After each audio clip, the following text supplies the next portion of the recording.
कुख्यात गुंड निलेश घायवळ प्रकरण सध्या जोरदार सुरू आहे। त्या एका माणसावरून महायुती आणि महाविकास आघाडीत एकमेकांवर आरोप करण्याच्या गोष्टी कशा सुरू आहेत याचा व्हिडिओ आम्ही या अगोदर देखील केलेला आहे। गृहराज्यमंत्री योगेश कदम यांनी त्यांच्या भावाला म्हणजे त्या निलेशच्या भावाला सचिन घायवळला शस्त्र परवाना दिला असे आरोप देखील आपण पाहिलेले आहेत। म्हणजे या निलेश घायवळचे प्रकरण त्याच्या भावापर्यंत जाऊन पोहोचलेलं।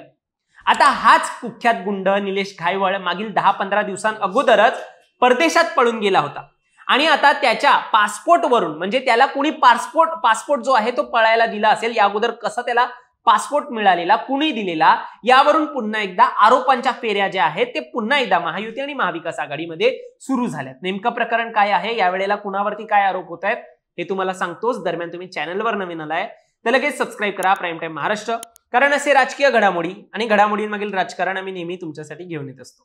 माझं नाव ओमकार साळवी आणि या विषयाला आपण सुरुवातीपासून सुरू करूया।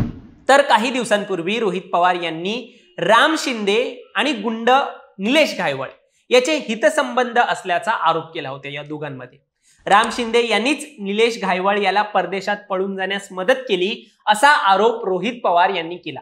या पार्श्वभूमीवर राम शिंदे यांनी मंगळवारी पत्रकारांशी संवाद साधताना रोहित पवार यांच्यावरतीच गंभीर आरोप केले। विधान परिषदेचे सभापती राम शिंदे म्हणाले, रोहित पवार यांनीच तत्कालीन गृहमंत्री अनिल देशमुख यांच्या माध्यमातून पासपोर्ट मिळवून दिला होता त्याला, निलेशला। पुढे ते म्हणतात, रोहित पवार हे बिनसलेले व्यक्तिमत्व असून ते दररोज खोटं बोलण्याचं काम करतात। निलेश घायवळ प्रकरणात रोहित पवार हे धादांत खोटं बोलतायत, मात्र ते आता तोंडघशी पडलेत। 2019 सालच्या विधानसभा निवडणुकीवेळी रोहित पवार यांनीच निलेश घायवळला प्रचारात उतरवलं होतं। माझा आणि निलेश घायवळचा दूरपर्यंत एकमेकांशी संबंध नाहीये असे राम शिंदे यांनी स्पष्ट केले आणि त्यांनीच म्हणजे रोहित पवारांनीच पासपोर्ट मिळवून दिला होता तेव्हा असा गंभीर दावा देखील त्यांनी केला। याशिवाय रोहित पवारांचे घायवळशी संबंध असून 2019 साली कर्जत जामखेडमध्ये रोहित पवारांनी घायवळला निवडणुकीच्या प्रचारात आणलं होतं असं देखील त्यांनी म्हटलं। मात्र आता या आरोपांनंतर निलेश घायवळला पासपोर्ट देताना केंद्रात भाजपचं सरकार होतं असं रोहित पवारांनी म्हटलंय। त्यांचा दावा पूर्णपणे राम शिंदे यांचा त्यांनी खोडून काढलेला आहे पवारांनी। आता रोहित पवार यांचा आजचं ट्विट जर आपण पाहतो तर त्यात ते प्राध्यापक राम शिंदे यांचं नाव ट्विट मध्ये लिहून म्हणतात, पासपोर्ट राज्य सरकार नाही तर केंद्र सरकार देत असतं। एवढी साधी गोष्ट आपणास कळत नसेल तर हे दुर्दैव म्हणावं लागेल। घायवळ देशाबाहेर आहे, आपणही मागील काही दिवस देशाबाहेर होतात, म्हणून कदाचित अहिल्यानगर SP साहेबांनी दिलेलं स्पष्टीकरण आपण पाहिलं नसावं, ते आपण नक्की बघा। पासपोर्ट 2020 साली मिळाला तेव्हा केंद्रात भाजपचं सरकार होतं, याचा विसर पडलाय का असा त्यांनी प्रश्न उपस्थित केलाय रोहित पवारांनी त्यांच्या ट्विटच्या माध्यमातून।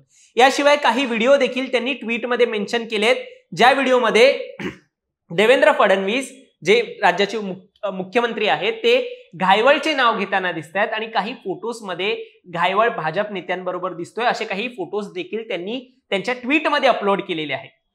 पुढे रोहित पवार ट्विटमध्ये असं देखील म्हणतायत की आता प्रकरण अंगलट आल्याने गोल गोल फिरवण्यापेक्षा घायवळने तुमचा प्रचार केला की नाही, तुमच्या बहुतांश सभांमध्ये घायवळने भाषण केलं की नाही, मुख्यमंत्र्यांच्या स्टेजवर तुम्ही घायवळला बसवलं की नाही ते सांगा। मुख्यमंत्र्यांनी घोषित केल्याप्रमाणे पासपोर्ट कुणी दिला, बंदूक परवान्यासाठी कुणी शिफारस केली, या सगळ्याची तत्काळ चौकशी करून सत्य समोर आणा। सरकार तुमचं आहे, मग घाबरता कशाला असा प्रश्न जो आहे तो रोहित पवारांनी आता उपस्थित केलाय।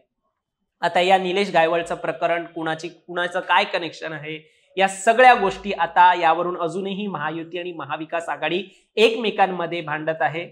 तुम्हाला काय वाटतं, तुमचं मत देखील आम्हाला कमेंटमध्ये सांगा आणि असेच राजकीय घडामोडी पाहण्यासाठी सबस्क्राईब करा प्राईम टाइम महाराष्ट्राला। आणि यावरून आम्ही एक जो व्हिडिओ आहे तो वेगळा केलेला आहे, तो देखील तुम्हाला सजेस्ट होईल, तर तो देखील नक्की पहा। धन्यवाद।